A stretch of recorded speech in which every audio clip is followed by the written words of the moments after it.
আসসালামু আলাইকুম, সবাইকে স্বাগতম জানাচ্ছি গ্রাফিক ডিজাইন ফ্রি কোর্সের চতুর্থ ক্লাসে। যারা আগের ক্লাসগুলো দেখেন নাই ইউটিউব থেকেও দেখতে পারেন। ইউটিউবে আনিসুর রহমান প্রো লেখলে আমার ইউটিউব চ্যানেল পাবেন, সেখানেও আছে, এবং ফেসবুকে আনিসুর রহমান পেজেও আছে।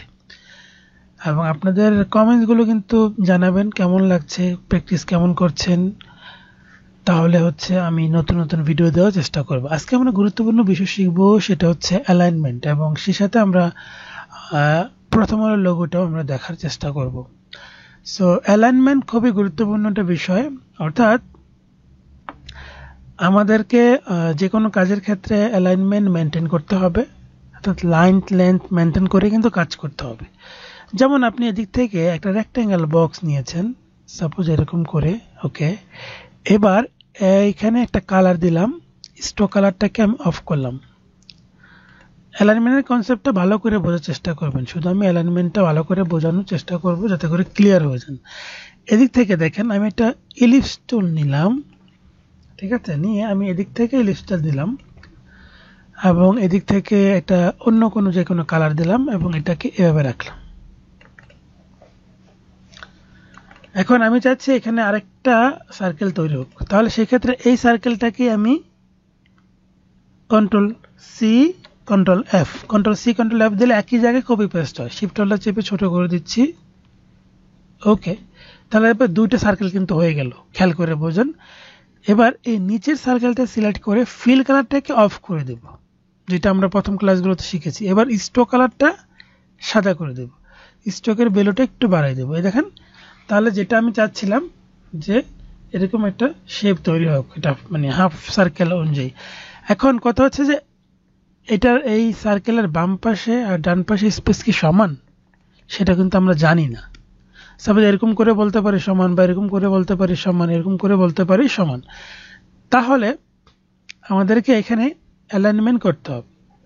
তাহলে এই ক্ষেত্রে দুটাকেই সিলেক্ট করব, একটু খেয়াল করে বোঝেন বিষয়টা। এবং আর্টবোর্ডটা দেখেন, আমি কিন্তু অল্টার প্রেস করে মাউসের মিডল বাটন ঘুরিয়ে ছোট বড় করছি। আর্টবোর্ডটার দিকে তাকান এবং একই সাথে এই শেপের দিকেও তাকান। দেখেন দুটাকে সিলেক্ট করার পর আমরা উইন্ডো থেকে অ্যালাইন নামে একটা অপশন পাবো, এটা এরকম করে শো করে দিবেন, তাহলে এখানে এক্সট্রা অপশনগুলো আসবে।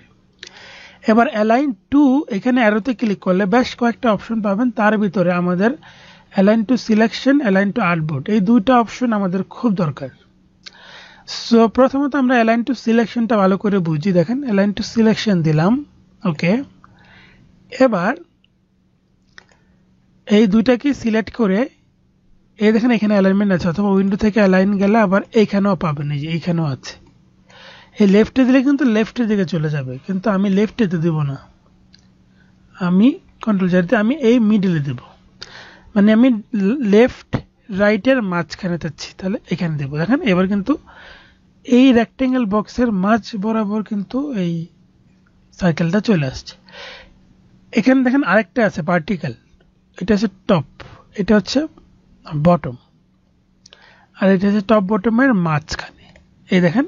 কিন্তু আমি এটা চাচ্ছি না, অর্থাৎ আমাদের সব সময় কিন্তু দুটা অ্যালাইনমেন্ট দিতে হবে না, অর্থাৎ হরিজন্টাল ভার্টিক্যাল, এটা হচ্ছে হরিজন্টাল, এটা হচ্ছে ভার্টিক্যাল। ভার্টিক্যাল হচ্ছে উপরে নিচে, আর হরিজন্টাল হচ্ছে ডানে বামের। তার মানে কন্ট্রোল জেড আমরা এরকম চাচ্ছি, সেক্ষেত্রে শুধু এই অ্যালাইনমেন্টটাই, অর্থাৎ আমরা কিন্তু সব সময় কিন্তু দুইটা অ্যালাইনমেন্ট ব্যবহার করবো না। যখন আমার মনে হচ্ছে এই মাঝখানে এইখানে আনা দরকার, তাহলেই কিন্তু এটা করবো। সো আমি তো এখন এটা চাচ্ছি না, কন্ট্রোল জেড, আমি শুধু চাচ্ছিলাম যে আমার এরকম ছিল, এইটাকে যেন ঠিক করতে পারি, সেক্ষেত্রে এই অ্যালাইনমেন্টটা ব্যাস, ওকে। এবার একটু খেয়াল করেন যে এইখানে এই দুটো অ্যালাইনমেন্ট ঠিকঠাক হয়েছে, কিন্তু এই যে সাদা যে আর্টবোর্ড অনুযায়ী কিন্তু মাঝখানে নাই। সো এইখানেই বলা হয়েছে অ্যালাইন টু আর্টবোর্ড। সো এই অ্যালাইন টু আর্টবোর্ড দিয়ে আপনি যদি এখানে মিডল দেন এবং এইখানে মিডল দেন, এখানটা ভুল হবে এবং এই ভুলটা থেকে শিখার আছে। এইখানে দেখেন মিডল দিলে এখানে মাঝখানে চলে আসছে, বৃত্তটা মাঝখানে চলে আসছে, কিন্তু আমি তো বৃত্তটা মাঝখানে চাইনি। তাহলে আমি কি করে আর্টবোর্ডের মাঝখানে আনবো, কন্ট্রোল জেড দিই, মানে আমি এমনটা আনতে পারছি এখানে ক্লিক করে, কিন্তু আমি যে এই যে মাঝখানে নিয়ে আসবো, সেক্ষেত্রে এটা তো মাস্ট বি আমাকে দিতেই হবে, বাট এটা দিলে আমার এরকমটা হয়ে যাচ্ছে। তো সেক্ষেত্রে এটা সলিউশনটা কি, কন্ট্রোল জেড।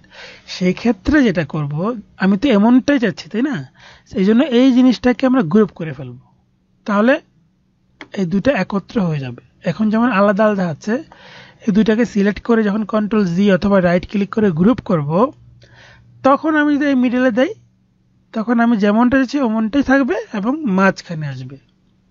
দেখেন এবার কিন্তু এই হলুদ সার্কেলটা এই মাঝখানে আসেনি। সো দেখেন এই হচ্ছে অ্যালাইনমেন্টের মূল ব্যাপার। অর্থাৎ এইটা যদি ভালো করে বুঝতে পারেন, যে কোনো অ্যালাইনমেন্ট আপনি করতে পারবেন। যেমন লেখার ক্ষেত্রে অ্যালাইনমেন্ট হয়, সাপোজ আপনি এদিক থেকে একটা রেক্টেঙ্গেল বক্স নিয়েছেন, ওকে, এবার টাইপ টুল ক্লিক করে এখানে বাইরে এখানে লিখবেন না, দেখেন অনেকে এখানে লেখে, যখন আপনি এখানে ক্লিক করে লিখবেন এই রেক্টেঙ্গেল বক্সটা কিন্তু চলে যাবে, কন্ট্রোল জেড। এই জন্য বাহিরে লেখেন, অসুবিধা নেই, বাহিরে লিখেন। আমি লিখলাম লাইভ ক্লাস, বড় হাতে লাইভ ক্লাস, সিলেকশন টুল, এবং এখান থেকে আমি একটা মোটা ফন্ট ইউজ করব, ইম্প্যাক্ট,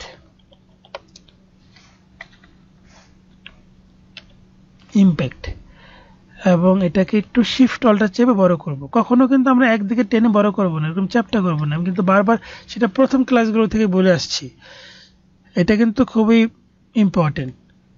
অনেকের লেখা আমি দেখি এরকম হয়, কেমন হয় আমি দেখাচ্ছি, এরকম এমন টেনে ইচ্ছা মতো এরকম করে ছোট করেন, বড় করেন, এমন করেন, অর্থাৎ লেখাগুলোকে নষ্ট করে ফেলেন, যে রেশিওটা নষ্ট হয়ে যায়। কন্ট্রোল জেড, ওকে, এটাকে আমরা হোয়াইট কালার দিয়ে দিচ্ছি। এই লেখার ভিতরে কিন্তু গ্যাপ তৈরি করা যায়। দেখেন এটাকে সিলেক্ট করে এই ক্যারেক্টারে ক্লিক করলে আমরা যে সেট ট্র্যাকিং ভ্যালু পাবো, এখানে যদি আমি 100 দিয়ে দিই, 100, এবং এন্টার প্রেস করি, দেখেন এই প্রত্যেকটা অক্ষর থেকে একটা অক্ষরে একটা গ্যাপ তৈরি হয়েছে। আমি যে আরও দিই, যে 200 দিই বা 300 দিই, এই দেখেন আরও গ্যাপ তৈরি হয়েছে। সো অনেক সময় কিন্তু আমাদের এরকম লাগে। এখন দেখেন যেটা বলছিলাম, যে এখানে আমি অ্যালাইনমেন্ট করতে চাচ্ছি, তো সেক্ষেত্রে এই দুটাকেই সিলেক্ট করে ওই আগের মতো উইন্ডো থেকে অ্যালাইন, অথবা উপরেও আছে এখানেও আছে, সো ডানে বামের মাঝখানে, উপরে নিচের মাঝখানে দিলাম, তাহলে এখানে চলে আসলো। কিন্তু আমি চাচ্ছি লেখাটা মাঝখানেও কিন্তু এখানেই থাকুক, কন্ট্রোল জেড, মানে এখানেই থাকুক, এটা এখানেই থাকুক, কিন্তু শুধু লেখাটা একটা সাপেক্ষে অ্যালাইনমেন্ট হবে। সেই ক্ষেত্রে সিলেক্ট করে এই অ্যালাইন টু সিলেকশন, আর্টবোর্ড থাকবে না, তখন সিলেকশন দিতে হবে, দিলে ডানে বামে মাঝখানে, টপ বটম মাঝখানে। কিন্তু এখানেও একটা প্রবলেম আছে, কোথায় দেখেন, এই লাইভ ক্লাস লেখার উপরের স্পেস আর নিচের স্পেস কিন্তু সমান নয়। ডানে বামে ঠিক আছে, তাও ডানে বামে ঠিক নেই, বামে ঠিক আছে, ডানে কিন্তু একটা স্পেস চলে আসছে। এগুলো কেন আসছে, যে এখান থেকে যে স্পেসিংটা দিলাম এটার কারণে এই ডান পাশেরটা আসছে, আর নিচেরটা এটা বাই ডিফল্ট হয়ে যায়। তো সেক্ষেত্রে কি করবেন, সেক্ষেত্রে লেখাটাকে রাইট ক্লিক করে ক্রিয়েট আউটলাইন করে ভেঙে ফেলবেন। ভেঙে ফেলার পর এবার আপনি সিলেক্ট করে এবার নতুন করে আবার মিডল অ্যালাইনমেন্ট মিডল করেন। এবার দেখেন পারফেক্টলি সব দিকে সমান স্পেস আছে। এবার দেখেন এইটাকে একটু রাউন্ড করবো, যে রাউন্ড, দেখেন সুন্দর একটা শেপ হলো। এখন আমি চাচ্ছি যে বাহিরে, রাউন্ডের বাহিরে একটা স্ট্রোক বর্ডার হবে। সেক্ষেত্রে আমরা শিখেছি কি, control C, control F, copy paste করলাম, করার পর এটাকে শিফট হলে চেপে একটু বড় করলাম, বড় করে, শিফট হলে চেপে একটু বড় করলাম, বড় করে এটা কালার চেঞ্জ করলাম, অ্যারেঞ্জ থেকে সেন্ড টু ব্যাকে দিলাম, তাহলে দুইটা শেপ হলো। কিন্তু এখানে খেয়াল করে দেখেন, এটাকে যদি এখন আমি ফিল কালার অফ করি, স্টক কালার দেই, তাতে কি হবে, স্টক কালারটা আমি ইউলো দিলাম, তাতে কি কোনো আউটপুট পছন্দ মতো হচ্ছে? দেখেন ডানে বামে কেমন বেশি জায়গা, উপরে নিচে কম জায়গা। এখন আমি চাইলে এদিক থেকে ক্লিক করে বাড়াতে পারি, এতে ক্লিক করে বাড়াতে পারি, কিন্তু এটা প্রফেশনাল ওয়ে না। এখানে কিন্তু হয়েছে, কিন্তু পারফেক্ট হয় না। দেখেন উপরে এইখানে স্পেস, এখানে স্পেস কি সমান না।